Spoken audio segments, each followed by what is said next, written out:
Today we welcome Yotam Segev, co-founder and CEO of Cyera. The last 4 years for us have been, I'd say, an accelerated learning journey. We always joked that we know nothing, but we know how to learn quickly. And so far, that's been working quite well. In this episode, we talk about his early journey as he led founder-led sales to go and establish the first revenue and the very roots of the business that it is today. You know, when we did our seed round with CyberStarts, I remember they told us, look, your idea sounds like a B-, and that's a compliment. Wow.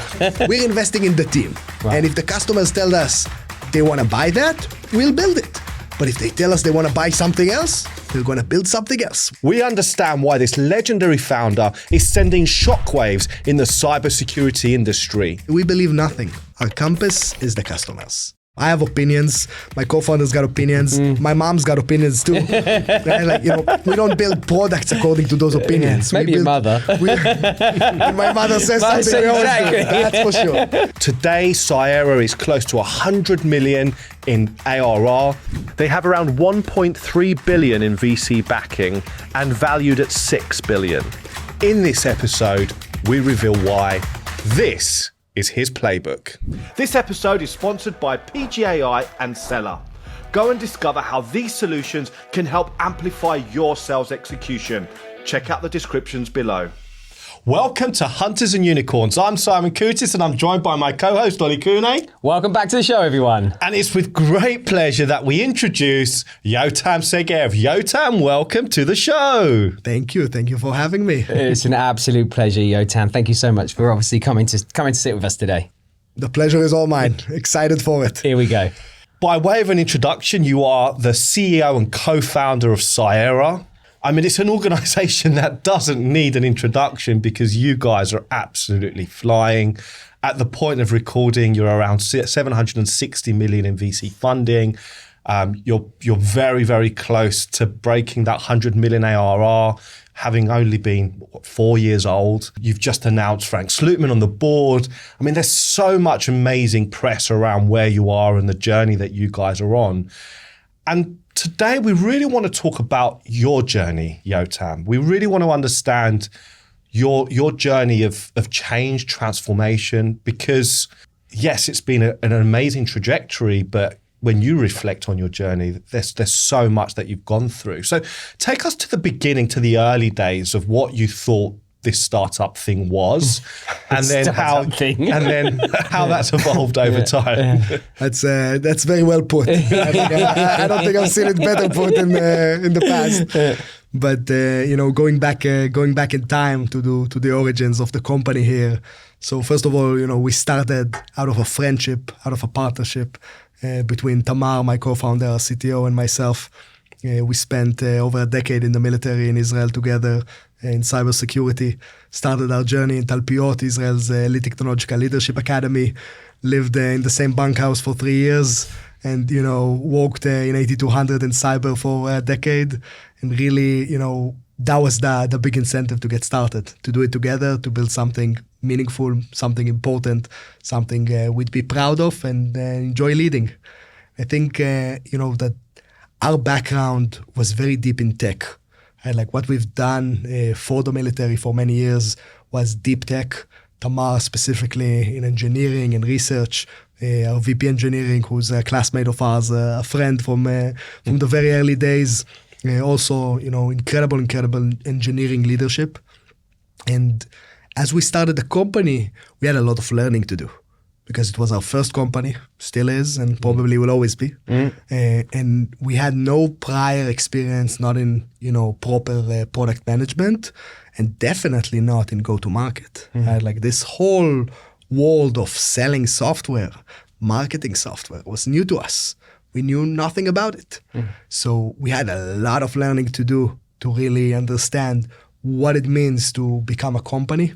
How do you take our capabilities, which in the early days were very focused on the technology, the ability to build great software, and translate that into a great product and take that product to market in an incredible way. So, the last 4 years for us have been, I'd say, an accelerated learning journey.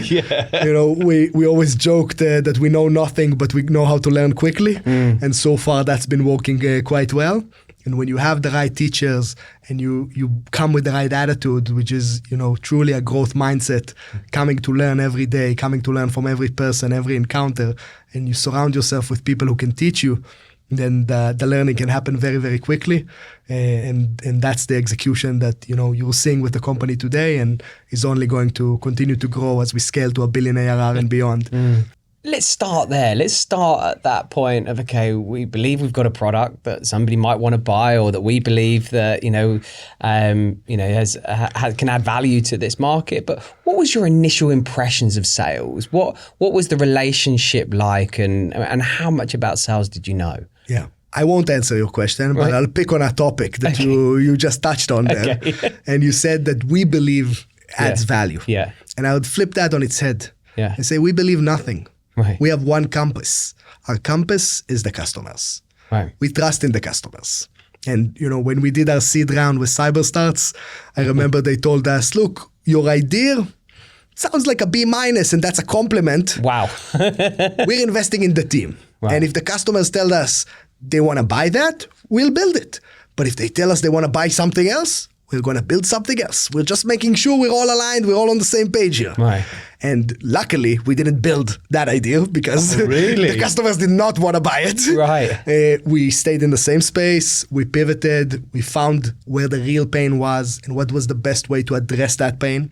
And I think that, leaning into the customers, listening to the customers, asking and asking and asking and asking, and every time thinking about what the next question to ask to go deeper on the pain that the customers are experiencing and wanting to solve, that was the key. That was the key to unlocking the product market fit for us. That was the key to getting the initial traction, the initial product to become a very meaningful product for customers. We can talk a heck of a lot more about it, but I think that that's the first important thing to note is, I have opinions. My co-founders got opinions. My mom's got opinions too. We don't build products according to those opinions. Maybe your mother. My mother says something. Exactly. That's for sure. We build products according to the customers with a very attentive ear to the customer's pain and to the guidance they're providing us on why they're going after this problem. Why are the existing solutions not satisfactory? Why is it so important to solve this challenge for the organization? Why, if they don't solve this challenge for the organization, they are utterly screwed. Yeah. And, that's the place where the magic happens. Yeah. That's the compass we've used when we got started and built version 1.0 of the product. And we're still using now when we're making acquisitions and leaning into adjacent spaces and expanding the platform. It all goes back to the customer. And I'll tie that to sales for a minute, if you'll allow me. Please. Yeah. I think that the most amazing salespeople that I've gotten to work with over the last 4 years are the ones who in their own way go through exactly this journey with their customers. Because in our world today, we're not selling CDs off the shelf. Right? Like nobody is shipping CDs to the customers and telling them, here, we sent you the software, good luck. Yeah. We're solving problems. We're solving business problems for the customers. And while the salespeople are usually not focused on altering the product, or at least hopefully not too much of that, they are focused on understanding what business problems the customers have through a very, very similar process of asking and curiosity and leaning into the customer's pain. And from those discoveries, they're able to attach the product to real meaningful business outcomes and really, up-level the value proposition and the dollar value of the sale. Yeah. Where does that come from? Because again, your approach is absolutely the right approach, but the amount of founders that we talk to that build a product they want to sell rather than a product that their customers want to buy, where did that come from? Where did that instinct come from? First of all, I don't know if it's the right approach. Right. I think it was the right approach for us because, we knew a lot about cyber, but we knew absolutely nothing about enterprise cybersecurity. Right. We were never CISOs for big American enterprises. We barely knew what a big American enterprise was. Right. So, we had a big knowledge gap, and that allowed us to adopt a very humble approach. Right. Like, we don't know. We know how to ask good questions. We know how to listen. Yeah. We know how to think.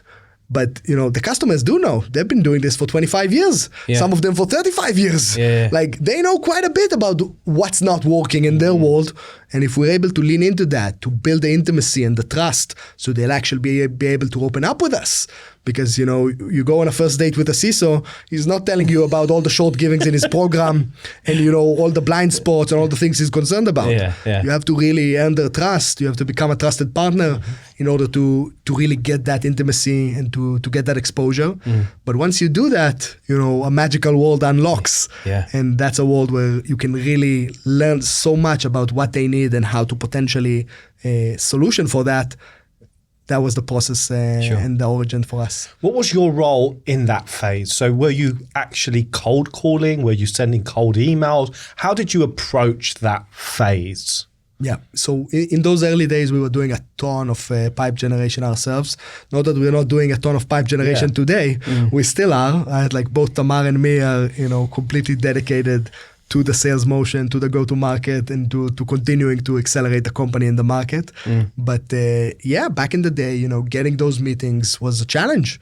Nobody knew about Cyera. It was not, $760 million rate, $3 billion valuation, amazing investors on the cap table. It was a seed stage company in Tel Aviv with very little awareness in the market, not to say zero awareness in the market. Of course. And a lot of the work was, building that trust with practitioners, with customers, with prospects, flying to go to see them in person, build a relationship, be able to get their guidance on what we need to do in order to become an interesting company for them. And one thing that's amazing about the cybersecurity market, and I think many markets are like it, but maybe cyber is a bit even more than other markets, is that the customers are extremely connected to each other. Yes. So, if somebody likes you, if somebody believes in you, they have at least 3 friends that will definitely have a coffee with you too. Right? Now you need to be willing to lean into that. You need to be on a plane. You need to get to wherever the people are to go meet them in person, because nobody wants to jump on a Zoom with you. Right? Come to my city. Let's sit down and meet like people, and that people are always open to. Jump on a Zoom. Okay, I can jump on a Zoom with 1 million people. What's so special about you? What was the hardest part of that phase for you? Yeah. So I think the hardest part initially was, creating the awareness. Once we've done that, it was getting deals done. Right? A company only exists. The oxygen for a company is business. It's net new ARR. That's the oxygen for these companies that we're all playing in. And you're at a very early stage. The product is very immature, very partial. How do you convince customers to sign up and to sign up in a meaningful way? Because we're in the enterprise software business. We're not in PLG. We're not in any, we need people to write checks, and those checks need to have 6-7 figures in them. So that was our business, to build that trust, to build that alignment on where this company is going, what we have today and what we can deliver on today, what we'll be able to deliver on tomorrow, and where we're going in 3 years. And the amazing thing is that, 3 years ago, if I would have imagined what we'd be able to deliver to the customers today, it's not even 20% of what we actually can deliver. Right? The platform has matured so much faster, so much broader than I ever imagined. And that's a really exciting position to be in, where you're delighting the customers with the pace of innovation. Yeah. Did you go into those conversations with a hypothesis? This is an area that we believe there's pains, or how did you address that, and how did you approach the initial? Absolutely. And I think some of the best salespeople do, not only is that hypothesis generic, but then you go and you research the company and persona that you're meeting, and you try to tailor the hypothesis to the information available about their business and the information available about their plans, right? And to come with not only a generic opinion, but to come with as close to a mantra about what this specific person might be interested in, where instead of, shooting in the dark, you're trying to hit very specific pain points and very specific challenges that you think they might be encountering. And that was definitely part of that process for us. And I think that in many aspects, it was the process of learning how to become an enterprise salesperson myself, and my co-founder as well. What is an enterprise sales motion? How do you do it? How do you run it? I remember we were speaking in the early days with founders of companies that were, already underway and doing really well, and they taught us how to sell in a pair. Right? Like that there's a sales guy and a sales engineer, there's the trusted advisor and the business outcome oriented question asker, and how to run that duo. And Tamar and I kind of adapted to that. I was the sales guy, he was the sales engineer, and we started having these early interactions with customers and articulating our pitch, articulating our product market fit, building the product according to what we heard. It was really, really exciting times. It was very much doing it all with our 10 fingers or 20 fingers if I count the both of us. But that got us to that initial product market fit that we could then, start to really take to market with a team and think about what that would look like and do that. So it was very, very, very special time. Yeah. This episode is sponsored by Cyera. Cyera provides a white glove treatment to every complex deal with their bespoke system, whilst ensuring you get the most value from your CRM for everyday selling. Talk to us about the validation of the hypothesis into value into the product, and where not necessarily where you are today, but through those initial stages, did you go in with a version 1 and then come back and it was like, oh, hold on, we may be going in the wrong direction here. Talk to us a bit about the actual process of establishing. So first of all, at those days, we always said like the validation is dollars. Yeah. And customers might tell you you're the prettiest thing they've ever seen in their lives, but if they ain't willing to pay for it, it means they don't actually value it. Right? If they value it, they'll pay. So that was a signal for you. It's all well and good saying, I've got this pain, but are you willing to pay for it? Yeah. And did you use that as a bit of not even asking, are they willing to pay for it? Collecting. Right? Like I want to see that you're signing up, even though my product is early stage, even though my company at the time was 15 people, that you care enough about this problem that if I tell you that we're going to dedicate the next 20 years of our lives to solve it, then you're willing to pay. Right? And that was the greatest validation we got, that we actually hit a pain point. By the way, looking back, I did not understand this while we were going through it at all. Right. But looking back, the first version of our product was relevant for, let's say, 1 out of 50 customers we met. Wow. But for that 1 out of 50 customers we met, it was very relevant. Right. Right. And, you think about that in hindsight and you say, if the product was relevant for 10 out of 50 customers, but mediocrely relevant, they might have not taken a chance on us. Yeah. Right. We were so limited in our coverage in the early days, pretty much covering just AWS, that, only customers for whom AWS was a huge environment, that they really cared about the data in it, actually were able to lean in. And at that time, there was about 1 out of 50 conversations we had.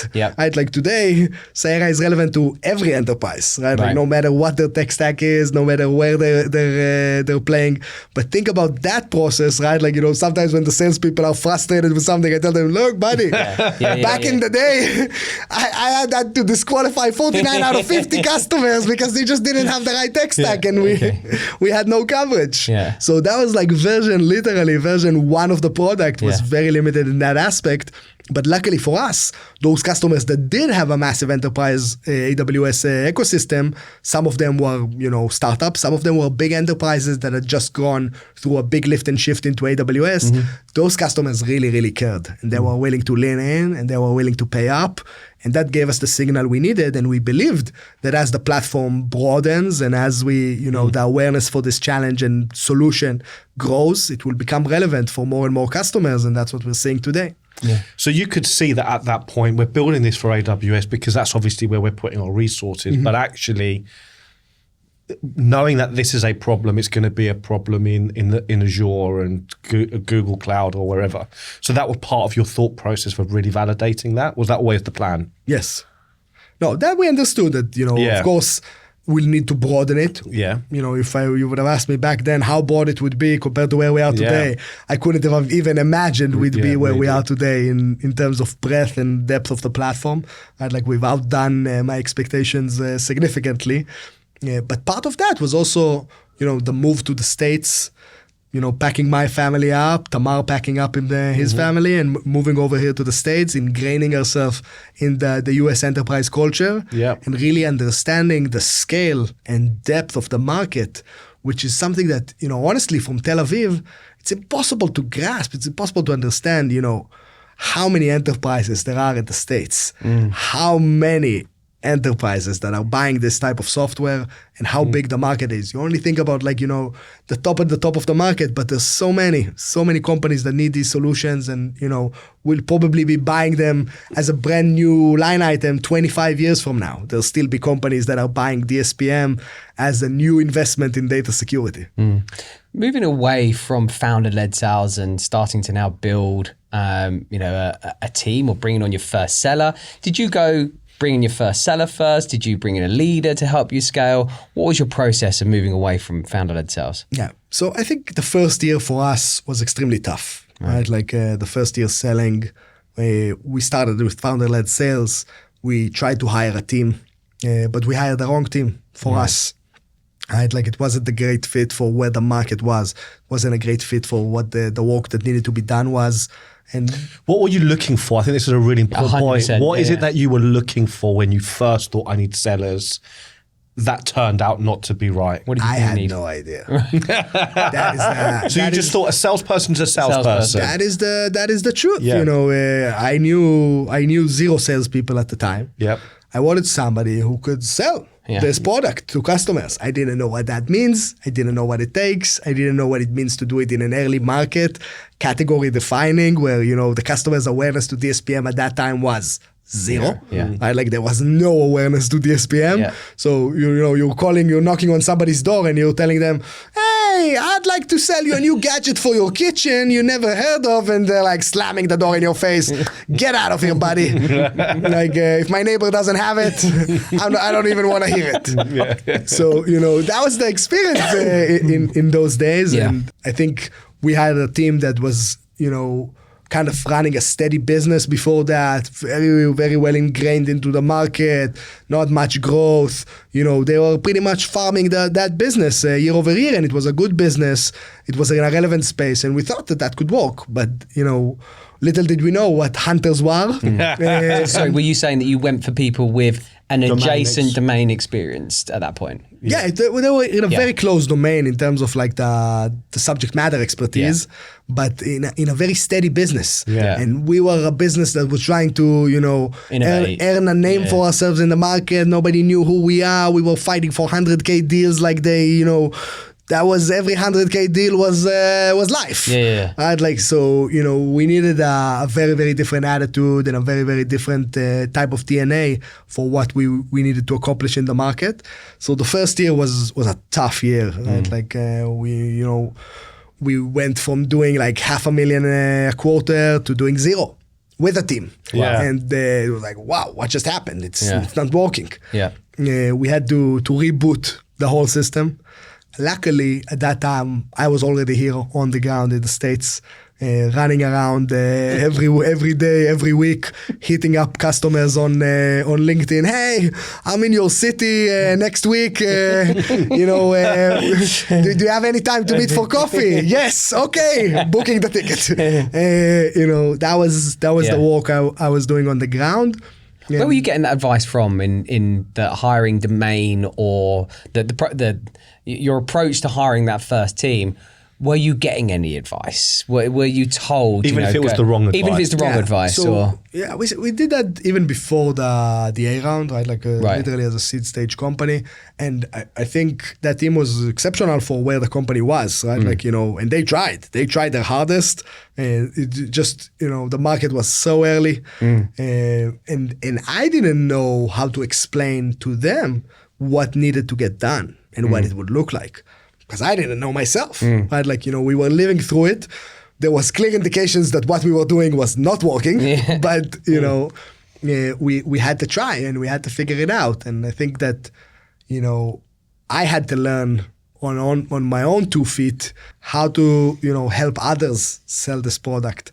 And then we were able to actually start to pass it on to a team. Right. And when we hired the next iteration of our go-to-market leadership, Steve Rogg, that has done incredibly well for the company since, and the team of bandits that he brought together, what we did with them, which really made all the difference, is that we just spent a ton of time together in the field.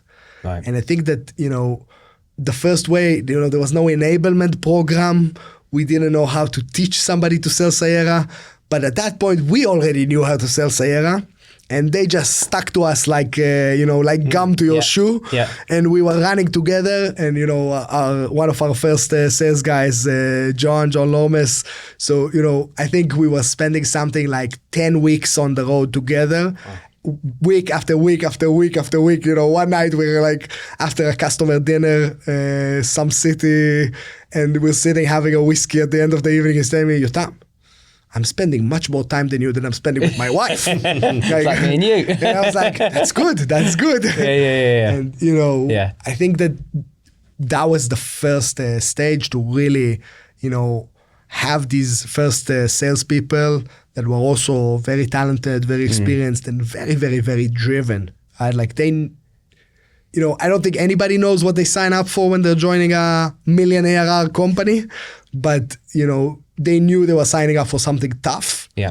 For something that might in the beginning be excruciating, and they were excited about it. They wanted it in the same way that we did, and it started to take off. Yeah. And suddenly, you see these guys starting to run their own campaigns, and those campaigns are progressing well, and they know when to ask for help, and they know when to bring in the cavalry, because that's important. Because in an early stage startup, nobody's selling alone, right? Like maybe that's always the case. Yeah. But in the early stage company, category defining, it takes a team, right? Like you want to get these customers to lean in.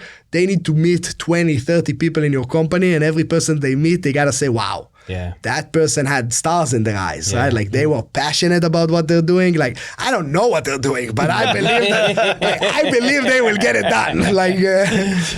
Thanks to our sponsor, Pipeline Generation AI, the platform that researches your top accounts, creates insights and assets to help you engage more effectively. Elevate your conversations and transform your pipeline with Pipeline Generation AI today.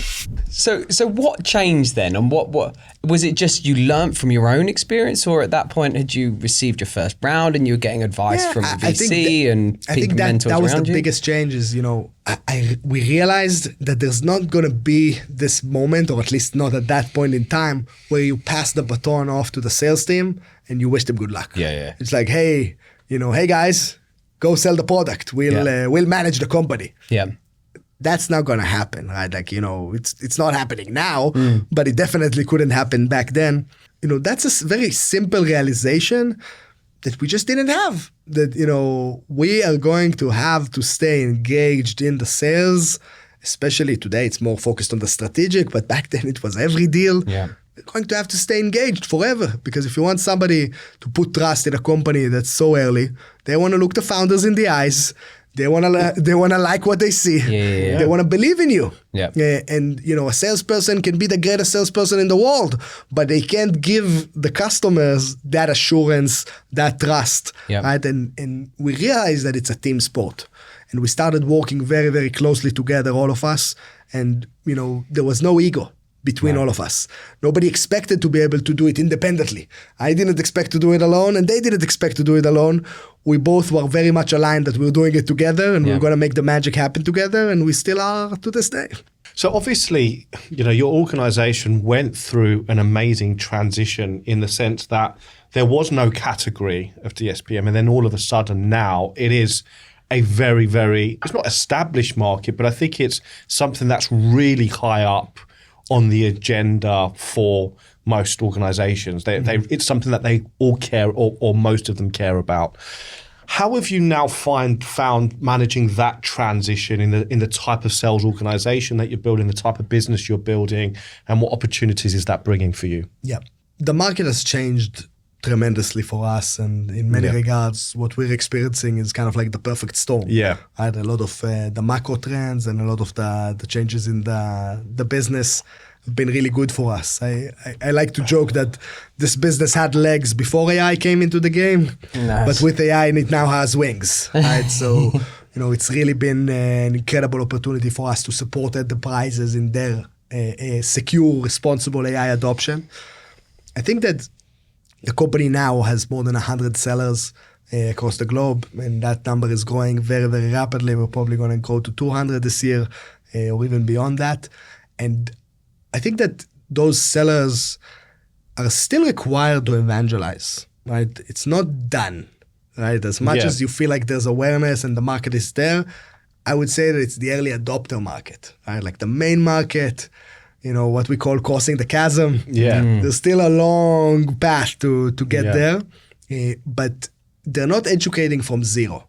So there's awareness about the company, there's awareness about the space, there's awareness about the need, and there's awareness that this is a priority for others, right? And all of us human beings, all of us buyers and sellers alike, we're social creatures. Social proof is really important. We rely on our peers, and we see that if our peers are doing it and they're getting value from it and they're happy with it and they're recognizing that, that's the biggest sign, the biggest proponent to change and to adopt and to really embrace innovation. So I think that has definitely changed in the market, but still the same things and the same methods are required as well. And even more than that, I think that as the sales team is growing and maturing, there's a huge focus on expertise, and there's a huge focus on structure. And, you want to be able to analyze a deal happening in Paris and a deal happening in Australia and a deal happening in Ohio, and be able to have common criteria to figure out, where does this deal stand? Is it coming in this quarter? Is it not coming in this quarter? Is it $100K? Is it $5 million?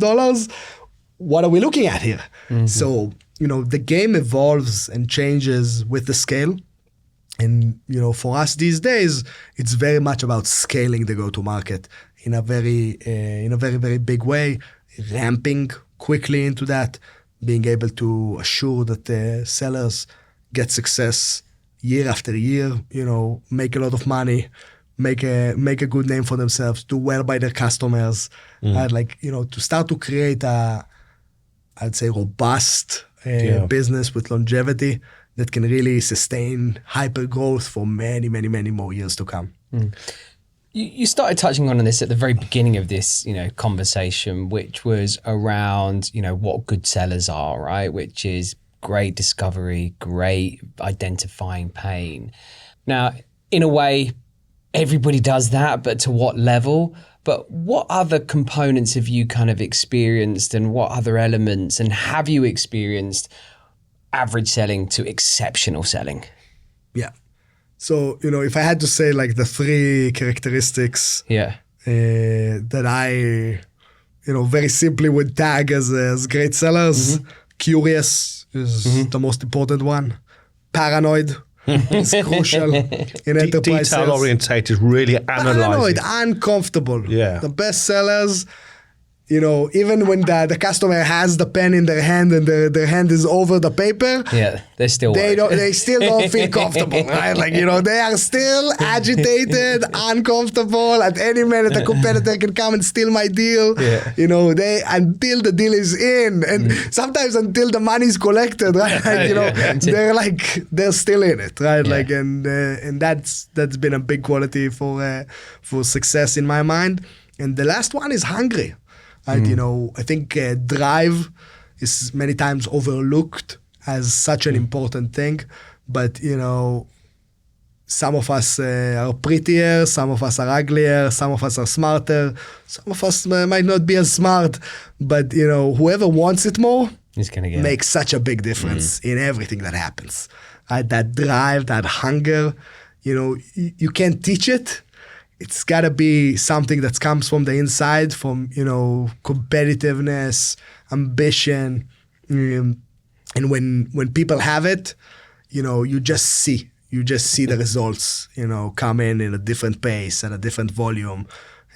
So I would say those would be my 3 characteristics: curious, genuinely interested, caring about the customers, their challenges, their pains, what they're trying to accomplish, why they're trying to accomplish it, why have they not accomplished it yet, again and again and again. Sometimes these people can be a little, overbearing, right? You're sitting at lunch with a customer, and the best salespeople, they sometimes they even tire you out a little bit, right? Like they ask so many questions into the customer, and like they're like fixated on the customer. They can't take their eyes away, and they just want to know. They want to learn about what they're trying to do and how they're trying to do it. And it's incredible how much information comes out when you ask, right? You can have a conversation at a distance. Everything's cool. They're telling you, yeah, we look at your product and next quarter we'll do a POC. And the salesperson can be like, yeah, okay, Great. that's great. But the great salespeople, they're going to drill that customer full of questions, and they're going to learn so much. Why? Why now? Who does it matter to? Who's going to help us get this deal done? Who's going to stop us from getting this deal done? What other products are you looking at? Why are you looking at these other products? Who's vying for these other products? They're going to get so much more information in the same 60 minutes as somebody who doesn't have that curiosity. Completely different experience. I want to take this opportunity to ask you all very kindly to go and hit the subscribe button. Whether you're on YouTube, iTunes, or Spotify, it will mean the world to us if you could hit that subscribe button. What you're talking about, obviously, our podcast series was all about what we call the playbook, right? And, a group of sellers that are much more predictable, they're much more curious. A lot of the things you just referenced are actually part of their training. They learn about the 3 whys. Why do anything? Why now? Why us? They really go in to understand, okay, how do we navigate a sales process? You've obviously experienced the difference firsthand because more and more of these individuals are now coming into your organization. Are you now feeling more intentional about that, or what is your view on that? Are you kind of taking a more broader view on those types of sellers? First of all, as the company scales, you want the science to really click in, right? I think that Cyera has done exceptionally well on the art over the last couple of years. And the art is important, and I would, I'd fight for it not to fade away, right? Because I think that sometimes within this like playbook mentality, a lot of the magic is lost.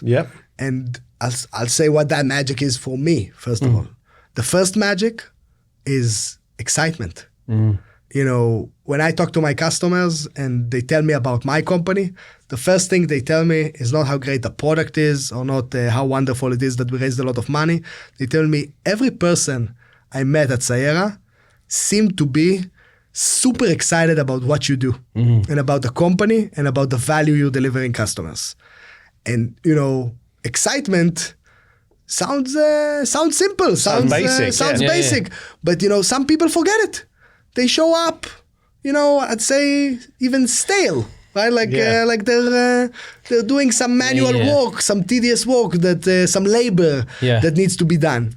And maybe that's part of curiosity for me. You kind of gotta love the customers, right? Like if you're not emotional about it, if you're running some script, then it's not genuine and it doesn't excite the customers and they don't lean in, right? Like, we're all busy. Customers are busy. We're busy. We spend 10 hours a day on Zooms and meet many people. The one you want to talk about when you get back home in the evening, you want to tell your partner about, hey, I had this meeting today. Crazy person.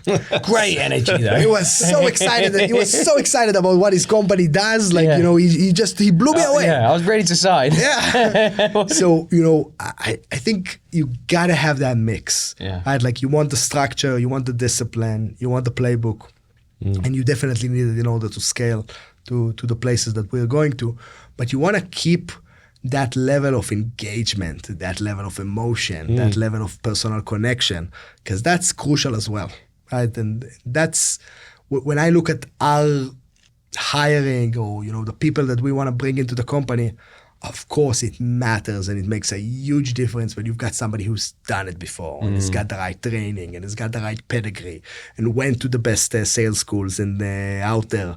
Yeah, you know which ones I'm talking about, Absolutely. right? But at the same time, if they're playing, if they're pressing play and playing on repeat, that doesn't work for me. Yeah. I want somebody who's doing it like it's their very first time again, with the love, with the energy, with the excitement.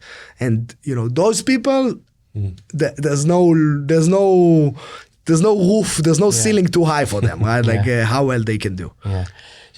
For me, as I said, and I know we've had quite a few conversations, right? And your energy has been something that's always stuck out. And anybody I always talk to, anything I ever see you do, there is a lot of energy tied to it. And, historically, engineers, product people tend to be a lot more introverted in their personality, but you're not, right? You got bundles and bundles of energy.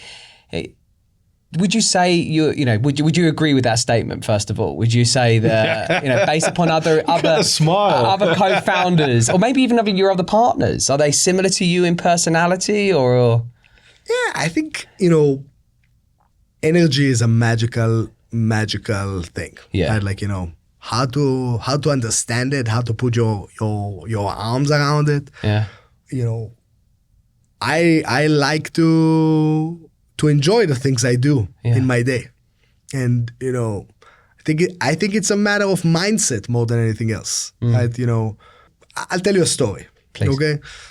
In the military, there's marches. You march for long distances, right?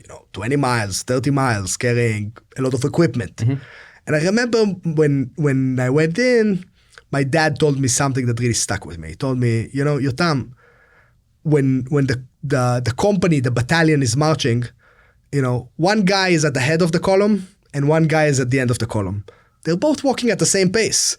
Like the battalion is moving at the same pace. The guy at the end is having the worst day of his life. He wants to die. His feet are hurting. He hates it. He wants to be done. Like he can hardly take another step. The guy at the head of the battalion, he's having a ball. He's having a blast, and they're both walking at the same pace. Yeah. They're both doing the same meetings. They're both doing the same day. One guy, decides to be at the head of it, to come do it with a big smile and a lot of energy and overcome whatever it is that they need to overcome. And the other might be doing exactly the same things, but they're not feeling the same way about them. So, I think that energy is first of all mindset. Right? It's a mindset of, I want to enjoy this conversation we're having right now. Like this is the highlight of my day. I want to have a great time here. And if I don't bring myself to this conversation fully, then that's not going to happen. Yeah. And it's the same when you spend time with your kids. People that work hard, sometimes they like getting back home in the evening and they feel like they worked so hard and everybody should pity them now and they gotta lay on the couch and they can be exhausted. And, no. Like, you don't get to do that. Show up at home, show up with a smile. If you need to take a few breaths before you open the door, take a few breaths, collect yourself, and show up for your kids, show up for your partner, show up for your family. Show up. It's not always about how much time we get to be at home and being there every evening or every morning. I wish I was, but in my job I'm not. But when I'm there, I'm there. Right? I'm there with exactly the same energy that I'm here. And I think that that's important for people who want to live and achieve, incredible things in their lives. Yeah. You got to apply yourself. Yeah. Where does that come from? Without getting too philosophical here. And I think obviously you've mentioned it in your dad in the sense of what he said about that particular example of, in the military. Is it parenting? Where does this come from? Is it just in you? Have you ever analyzed it You're giving me an opportunity to give my mom more credit. We already spoke. Mums are the most important part. I think it is parenting. It is family. It is, maybe the experiences that shaped me as a child, as a kid, as a teenager, as a soldier, throughout my life. I think in many regards it's also a choice, right? You know, people have options in this life. There's circumstances, and we all have them, but there's also options about what we do with those circumstances, how we choose to show up. You know, before I joined the military, I did a year of social service, working at a youth village with, you know, very, very troubled youth.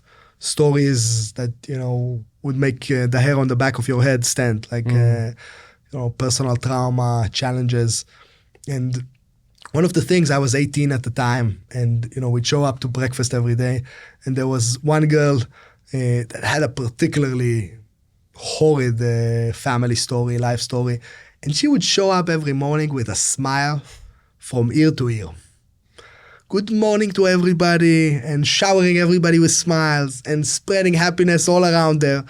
And there was something about that year with her that kind of told me, you know, look how she's applying herself, how she's putting her best foot forward to everything she does in her life. And from the very, very, very deep pit that she started her life in. And, you know, how do you ever get the option to not do that? Right? You know, I was very fortunate in my circumstances, my family, my friends, the community I grew up in, the opportunities I had as a child. You know, not that they necessarily predicted I would be in this position today, but I cannot complain, and I'm very, very grateful for the many, many blessings I have. But even people who don't have that, and, you know, started perhaps in more challenging circumstances, can choose how to apply themselves and how to bring themselves to the game, to life. So tell us a little bit about what's the journey now at Cyera. I know you've got lots and lots, you know, in the pipeline. There's lots of excitement. Tell us a little bit about where the mission is and where are you going? Yeah, I think, you know, right now for us, it's a lot about hiring. It's a lot about growing the team. Right? Like, there is no limit on the capacity. We're very well funded. The market is coming our way, and we want to be able to grow as fast as possible. You know, to grow muscle, to accumulate muscle. Right? Like, I always joke, you know, if to hire another salesperson, if you know that salesperson is going to make quota, then there's no dilemma, right? Like, of course you're going to hire them. So the question really becomes, how many salespeople can you hire that you believe are going to make quota, right? That you're confident are going to make quota. Because any one of those I want, right? Like, I'd like to take all of the new ARR this year, next year. I'd like to take it all. So, you know, obviously there's a lot of internal processes within the company to enable people to succeed and to succeed quickly, and, you know, to really ramp up and get their pipeline going and get into the market quickly and learn about the product and platform quickly and pair up with their team quickly. But I think that one of the things that is making a huge difference for us is the level of talent that is really, you know, knocking at our door today. And these are some amazing, amazing sales professionals with incredible careers, with a lot of success, you know, behind them, and a lot of hunger into what they can accomplish with Cyera.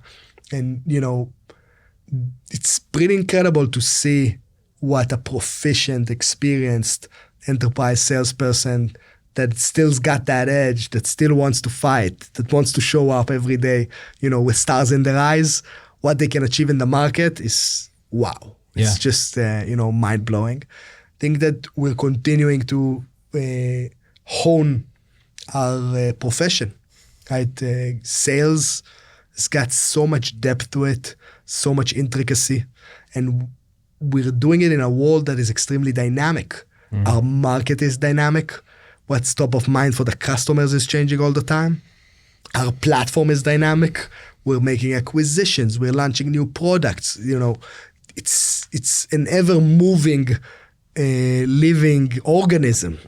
So really, you know, being able to lean into that profession, to provide the best level of training, the best level of enablement, to make sure that, you know, whatever is working is being shared across the team. And, if somebody stumbled into a pothole somewhere in a deal in Seattle, then we don't repeat that mistake, in a deal up in Toronto, right?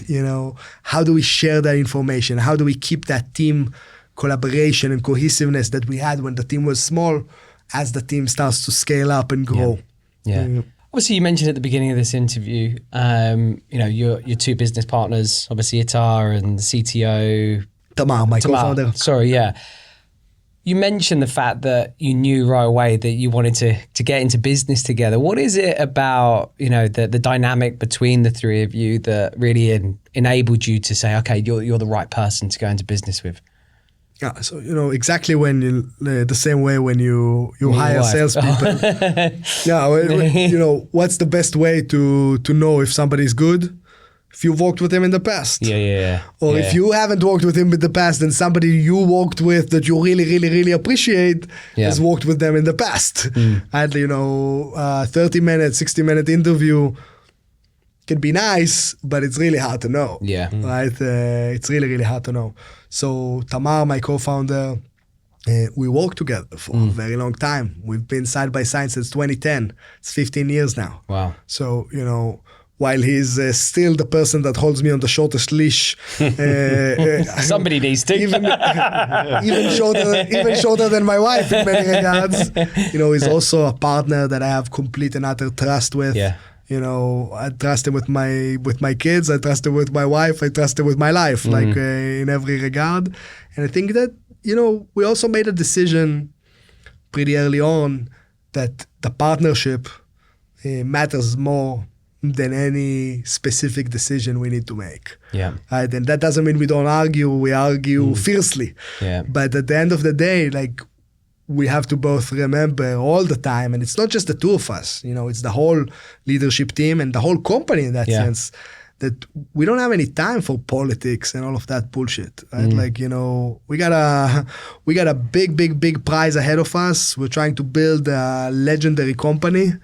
And, if we start wasting our energy on these types of things, that's energy that's not driving us in the direction we need to go. Yeah. So, keeping the team very much aligned on the doing together, we never play these blame games, it's product, it's sales engineering, it's customer success. Yeah. It's not about that. It's about how can we all come together to make the customer successful. Yeah. How can we all come together to accelerate the business? And you gotta keep that unity of purpose and unity of mission as the company grows. Yeah. What is the North Star?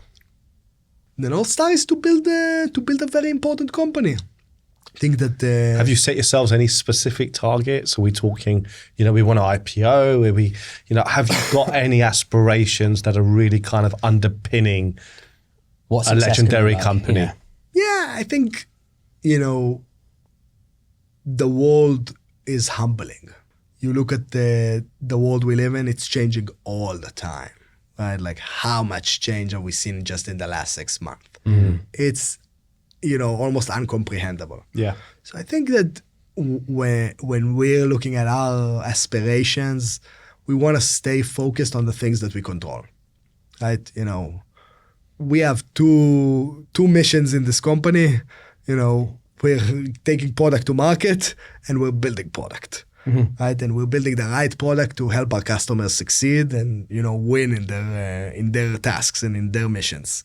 So keeping our eyes on the customers. What's an important company to me? A company that solves extremely challenging problems for amazing customers. If we can have that is a company that will be valued very highly, whether it's in the private market or in the public market or, this way or that way. And who knows, right? Who knows what the economy will be like, what will be the time to do what. So, I think the journey itself is the prize, right? And it's not for lack of ambition, right? We want to take over the world if we could, and we're working towards it. But I think that you also have to really make sure that everybody is enjoying the path there, because okay, you'll get to whatever, right? You'll get to 100 billion valuation. So what will change? Another day at the office, get back to work and keep going. So, I'm enjoying what we've been doing over the last 4 years immensely. Couldn't imagine a better role, couldn't imagine a better crew to do it with, a better team. And I want to keep focusing on our customers and delivering value for them. So obviously you're attracting some great talent, but for anybody listening to this show, and we've obviously got a great audience of top tier sellers and leaders. Why would somebody want to come and work for Cyera right now? I think, other than for you, which is clearly a great reason. The first reason is because you want to do something legendary, right? I think there aren't many opportunities in life to build something that could potentially outlast you. Could be sort of a legacy in the world. And I think that we're in a very unique position where we have the opportunity to build a company that could become a very important company in the market. And I think that in every profession you have to be the best at it. I'd like to work with the best and to work on some of the best work that you can do is extremely, extremely exciting. And I think that that's what is happening for us in sales today. Some of the best sellers in enterprise software are joining the company and have joined the company. We're building an extremely dedicated, motivated, and highly proficient team. And we're very, very, very unsatisfied. So we're always going to keep ourselves, keep pushing ourselves to become better, to hone our skills, to hone our craft. And I think that, as a company, we're fully dedicated to excellence in go-to-market, to excellence in sales, and continuously challenging what that means. Because, I know there's a lot of trust and a lot of, gravitas in the playbook and medic and force management. And I've got a ton of respect for those things. And I'm a student, in every aspect myself. But we also have to remember that we live in such a dynamic world where the engagement is changing all the time. And AI is going to change it faster than we all imagine. So, you got to stick to the foundations. You got to invest in the foundations and have those right canonic foundations. But you also have to be a skeptic. You have to ask yourself, is the world that I woke up today to, is it the same world that I lived in yesterday? What has changed in how my customers are engaging? What has changed in how my customers want to engage? And how do we continuously adapt to this new world we live in? Well, I think this is the point where we reflect, Yotam. Obviously, it's been a long time coming. I know we've been trying to put this in the calendar for a long time, and for whatever reason, we've not managed to do it. But I tell you what, it has been absolutely, it's lived up to expectations. You met the bar, so you met the bar, Yotam. But I suppose I just want to reflect on some of the key takeaways, and there's so many. Yeah. But I think that, we speak to a lot of founders. And I think that one of the things that really defines the success that you're having is what you were talking about at the beginning, which is really being invested in your customers. But I think you're not just invested in your customers, you're also invested in your people. You want to create something which is meaningful and legendary, but you're not doing it from a place of ego. You're actually doing it from a place of really understanding the pains, the problems, helping others on their journey.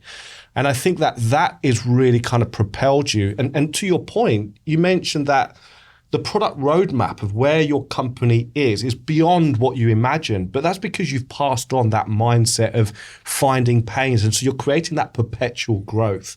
And so there's no surprise that the momentum that you're experiencing right now is propelling you to really create something meaningful. And I just want to say, a massive well done. I know that there's a long way to go, and probably a well done isn't going to land well with you, because I know there's a mission to go.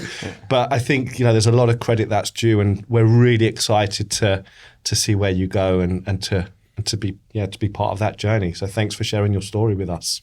Thank you for the opportunity, and thank you for all you do to cultivate excellence and community in such an important profession. Yeah, thank you so much. Yeah, no, it's been really, it's been amazing. And I think, for me, your energy is infectious. You instantly just feel uplifted in your presence, and it's really kind of, I don't know, you just bring great energy into the room, and it's very, very infectious. And, there's also the sincerity and the humbleness behind it, which, again, lots of people talk about that. And again, I think some people can be, put it on as a front. Put it on as a front, but when you're in your presence, your energy is infectious, and you light up a room. And I just, been an absolute privilege just sharing this time with you today, Yotam. So thank you so much. The pleasure is all mine. And there we go. Really, thank you for everything you guys are doing. Appreciate it. I think there's incredible value to this podcast and the show and the program you're running. And I think that, uplifting this profession and continuing to invest in it and build a community. And, you guys have an unproportional impact on an industry that, I don't know, 500,000, 1 million people. How many people are in this profession? That's the numbers I'm imagining. Yeah. For sure. So to all our listeners, thank you so much for tuning in today. If you like what you've heard, please do subscribe to our various channels on iTunes, Spotify and YouTube. All the links will be in the description below, and we look forward to welcoming you back for another session very soon. Thank you and goodbye.